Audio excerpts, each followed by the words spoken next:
জনাব তারেক রহমান।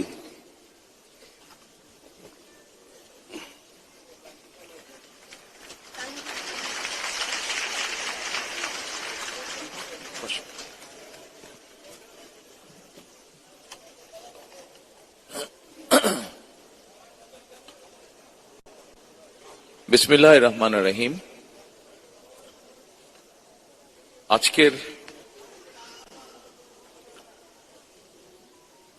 এই গুরুত্বপূর্ণ কিন্তু এই মর্মস্পর্শী অনুষ্ঠানের সম্মানিত সভাপতি, মঞ্চে উপস্থিত সম্মানিত নেতৃবৃন্দ, আমার সামনে উপস্থিত স্বজনহারা পরিবার বৃন্দের সদস্যবৃন্দ,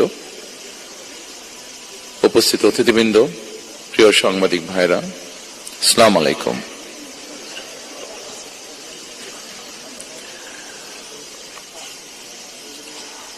আজকের এই অনুষ্ঠানটি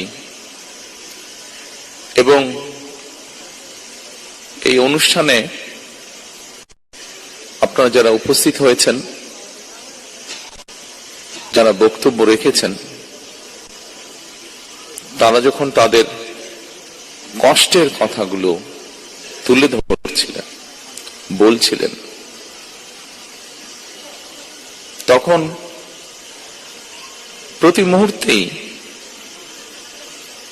আমি